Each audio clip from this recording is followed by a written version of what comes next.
On va voir maintenant, sur nos exemples de lois usuelles, quelle est la valeur de la variance. Donc c'est le théorème 11. Alors on a x, une variable aléatoire sur un espace probabilisé fini oméga. On se fixe un indice p compris entre 0 et 1. Si x suit une loi de Bernoulli de paramètre p, alors sa variance vaut p 1 moins p.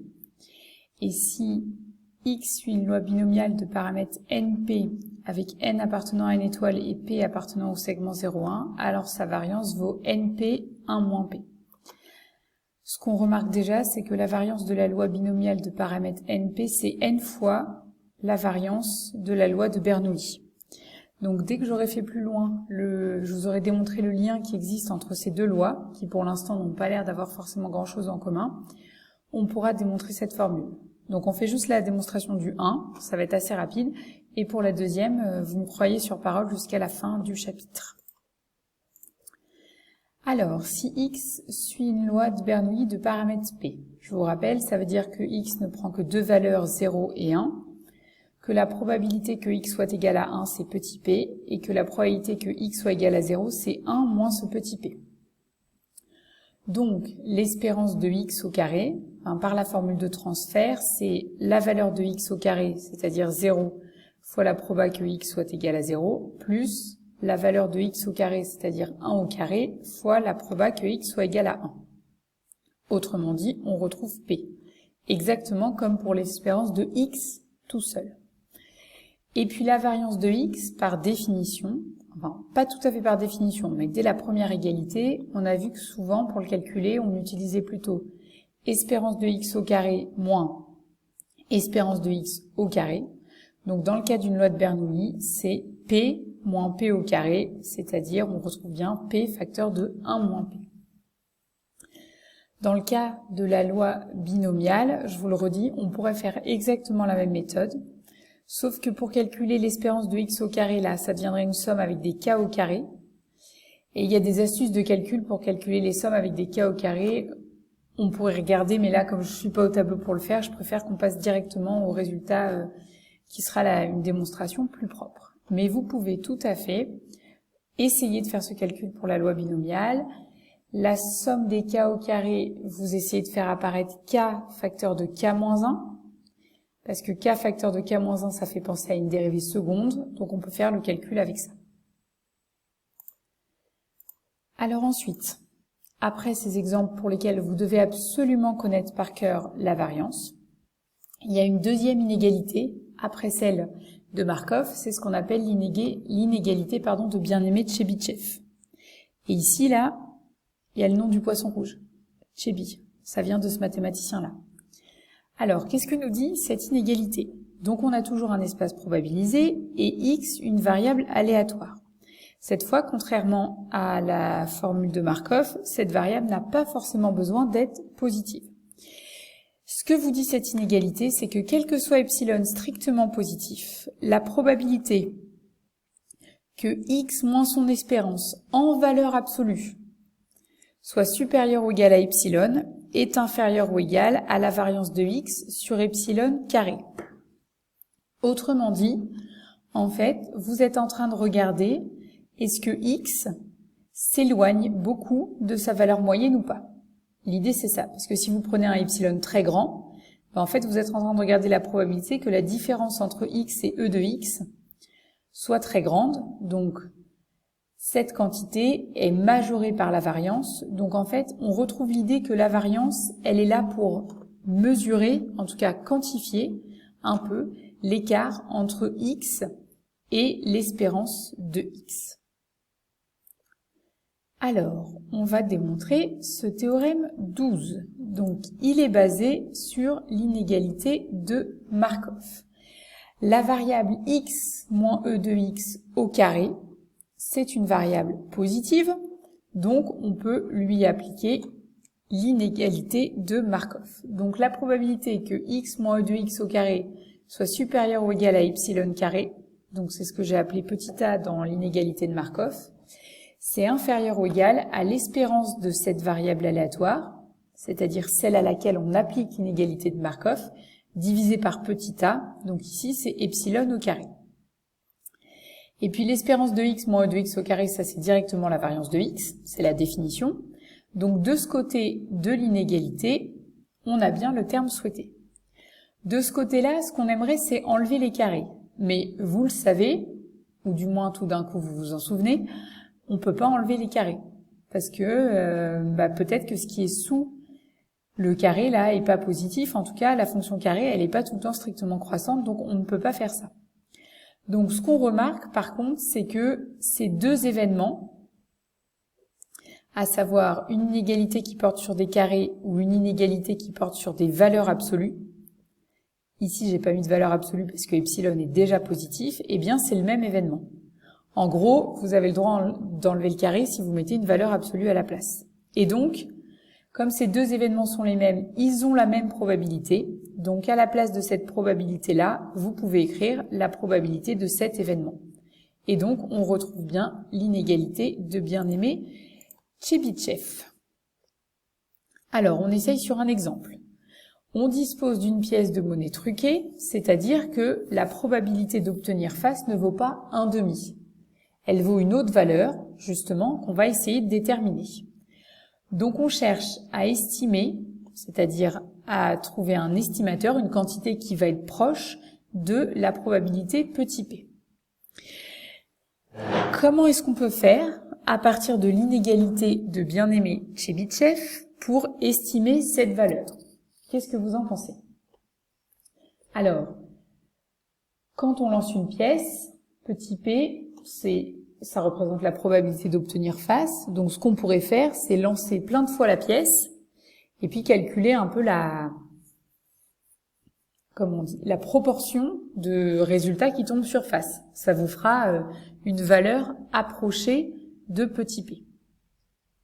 Ça, c'est la méthode qu'on va mettre en œuvre. On lance n fois la pièce, on regarde combien de fois on tombe sur face, et puis après on fait un rapport, nombre de fois on est tombé sur face sur le nombre de lancers total, et ça nous donne une valeur approchée de P. Si vous voulez, c'est une fréquence un peu d'apparition de face. Deuxième question un petit peu plus subtile. Combien est-ce qu'il faut que j'effectue de lancers, donc ce que j'ai appelé petit n, pour que la fréquence d'apparition de face soit une valeur approchée de P à 10-2 avec une proba d'arrivée de 0,95. C'est-à-dire, pour quelle valeur de petit n est-ce que la probabilité que ma valeur estimée soit proche de P à 10-2 avec une proba 0,95. Alors là, vous allez vous habituer à ce type de question. Dès que vous allez la voir, vous allez penser à l'inégalité de Tchebychev parce que ça permet de majorer une probabilité. Donc on veut une proba supérieure à 0,95. Donc on veut que cette proba là soit supérieure ou égale à 0,95. Donc déjà on va utiliser l'événement contraire. Comme ça, la proba de cet événement inférieur ou égal à une quantité, eh ben ça devient 1 moins la proba de l'événement contraire et donc on peut changer le sens de l'inégalité. Alors, je vais vous montrer comment est-ce qu'on fait. Donc première question, je vous l'ai déjà dit, on lance plusieurs fois la pièce et puis on estime P par la fréquence ou la proportion de faces qui sont apparues. Deuxième question, on lance n fois la pièce, on ne sait pas combien vaut n, on va noter xi, la variable aléatoire qui va correspondre au 1 si vous êtes tombé sur face, au ième lancé, et 0 sinon. Donc cette variable xi, elle va représenter en fait à chaque lancé est-ce qu'on a eu face ou pas. Et une autre façon qu'on a eu d'estimer P, c'est-à-dire d'utiliser la proportion, en fait c'était de dire je fais la somme de tous les résultats, donc je compte 1 quand j'étais sur face, 0 quand j'étais sur pile, donc en fait cette somme-là, ça vous dit bien combien de fois vous êtes tombé sur face. Et en le divisant par n, j'obtiens bien une proportion, c'est-à-dire une estimation de petit p. Donc ma quantité fn ici, qui est une variable aléatoire, c'est elle qui va m'aider à approcher la valeur de p. Bon, on voit toujours pas trop le lien avec bien-aimé Tchebychev, mais on va bientôt voir ce qui se passe. L'espérance de cette variable aléatoire fn, puisque c'est une somme, par linéarité de l'espérance de fn, ça vaut 1 sur n somme pour i allant de 1 à n de espérance de xi. Et puisque xi est une loi de Bernoulli de paramètres, justement ce petit p qui est inconnu, l'espérance de xi, ça vaut p. Donc on fait 1 sur n fois la somme pour i allant de 1 à n des p, et donc on retrouve bien petit p. Et là, on commence à voir apparaître l'inégalité de bien-aimé de Chebyshev, parce que dans l'inégalité, la quantité qu'on va chercher à estimer, c'est ça. Donc c'est déjà pas mal. Alors on applique l'inégalité de bien-aimé de Chebyshev qui vous dit que la probabilité pour que la valeur absolue de fn moins p soit supérieure ou égale à 10 moins 2, eh bien ça c'est inférieur ou égal à la variance de fn sur 10 moins 2 au carré, c'est-à-dire 10 moins 4. Alors du coup, on va calculer la variance de cette variable fn. Vu la définition qu'elle a, et comme on sait que la variance, c'est une fonction qui est dite quadratique, c'est-à-dire que les constantes, en fait, vont sortir au carré, donc ce n'est pas du tout une application linéaire, on se retrouve avec 1 sur n carré fois la variance de cette somme. Et puis xi, là, c'est une variable aléatoire qui vaut soit 1, soit 0, donc qui représente un succès ou un échec, pardon. Et là, on additionne on compte le nombre de succès. Donc en fait, cette variable ici à l'intérieur, elle suit une loi binomiale de paramètres np. Donc sa variance, vous la connaissez, c'est np1 moins p divisé par n carré, c'est-à-dire, on peut rayer un n, p, 1 moins p sur n carré.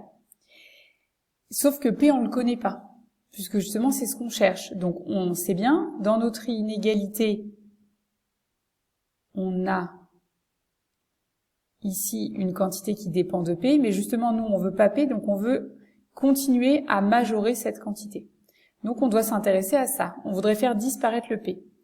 Eh bien, en fait, si vous étudiez cette fonction-là, qui a p associe p sur 1 moins p, ça, son maximum vaut 1/4. Donc cette quantité, le mieux qu'on peut faire, comme on ne connaît pas p, c'est de le majorer par 1 sur 4n. Et donc finalement, si on revient à l'inégalité de Chebyshev, on a que la proba que la valeur absolue de fn moins p soit supérieure ou égale à 10 moins 2, elle est inférieure à 1 sur 4n divisé par 10 puissance moins 4, c'est-à-dire 2500 sur n. Et puis je vous rappelle, nous, ce qui nous intéresse, c'est la proba de l'événement contraire. Donc c'est la proba de 1 moins l'événement contraire. Donc strictement plus petit que 10 moins 2, qui est inférieur ou égal à 2500 sur n.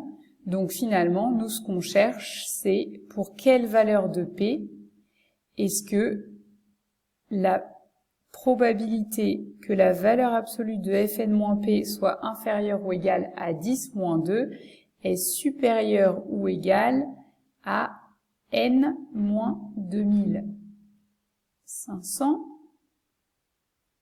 sur n. Le n sur n, là, il vient du 1. En gros, c'est ça que vous cherchez à résoudre. Bon, mais on veut que cette proba ici, elle soit supérieure ou égale à 0,95, c'est ça l'énoncé. Donc, si jamais cette quantité n-2500 sur n, elle est supérieure ou égale à 0,95, eh bien vous aurez bien que cette proba va elle aussi être supérieure ou égale à 0,95. Et donc finalement, si on se ramène ici à ce que j'ai écrit, on veut, quitte à remplacer là dans cette équation, à isoler le n et à mettre tout du même côté, vous cherchez à ce que 2500 sur n soit supérieur ou soit strictement inférieur à 0,05, c'est-à-dire n supérieur ou égal à 50 000. Donc si jamais, je reviens à l'exemple, on fait plus de 50 000 lancers, Cette proportion-là de résultats face, ce sera bien une valeur approchée de P à 10 moins 2 pour une proba de 0,95.